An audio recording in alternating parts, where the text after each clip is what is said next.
About to roll, I'm Noah Kimboy, and we begin. Africa is one of the most arable continents in the world, though its food production is the lowest. Now, experts have resolved to use technology to turn the tides around. Earlier today, I attended the first Disruptive Agriculture Technology Conference.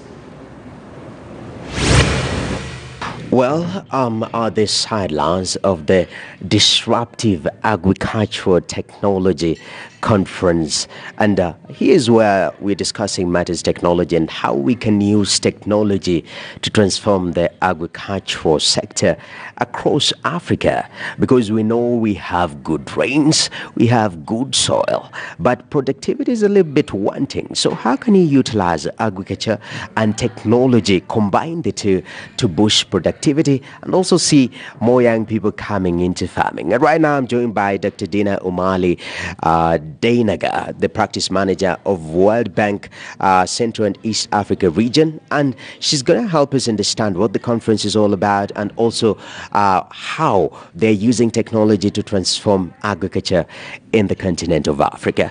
Welcome, Doctor.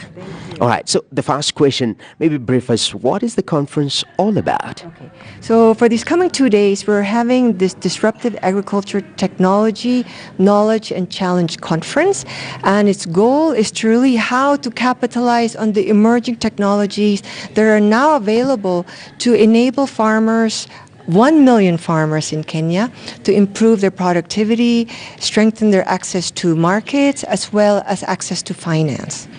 That's amazing. It is a positive message to the farmer.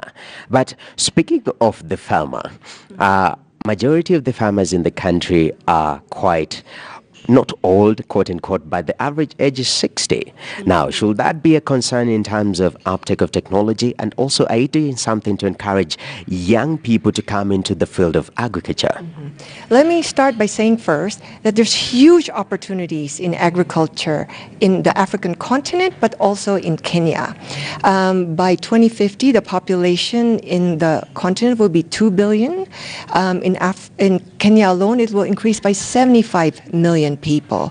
So to feed all these new people that are going to come, Kenya's agriculture needs to increase by 75% its food production.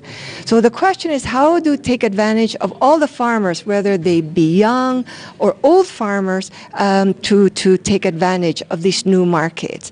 And the question then is, okay, would the challenge of having older farmers be a problem? Definitely not, because now there's so much technologies that can help older farmers, even of today, to improve their production through different types of technology, offline, online technologies like tablets and mobile phones, to transfer information on how to farm better, what kind of fertilizer to use, what kind of seeds to use, where can I sell my produce afterwards, all through the magic of all these technologies.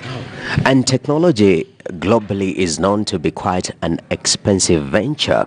So how are we going to factor in the cost aspect of this and making sure that the very, very grassroots farmers are able to access some of these technologies, because they kind of seem to be costly? Well, I think that's some of the myths that technology is expensive. I think in Kenya alone, most farmers will have a cell phone, and the cell phone can be a powerful instrument for transferring a lot of information, whether it be on prices, whether it be on information extension, whether it be what kind of weather is going to be tomorrow through weather alerts. So the technologies that are available right now have come down in cost. The question is, how do we take advantage of all these new technologies? Yeah. That's amazing. So as you project, the population is growing, 2 billion people in the continent of Africa by 2050. That is a huge market. Are we ready right now as we speak? Are we ready? And how long will it take us, if you're not ready, to achieve some of these goals? everything that's big has to start with a first step. And the 1 million farmers goal is our first step. And we would like to bring everybody from the Ministry of Agriculture, the private sector, civil society, NGOs to work together to really achieve this goal. So we hope that after these 2 days, we will have some concrete plan to make this goal of 1 million farmers a reality. That's amazing. And closing up, Kenya recently, we saw drought ravaging across some parts, major parts of this particular country, people dying of hunger. What is your call to maybe people outside there in regards to tackling drought as an issue? Clearly, climate change is affecting the globe. And Kenya is no exception, and the increasing frequency of drought and sometimes floods are becoming very important.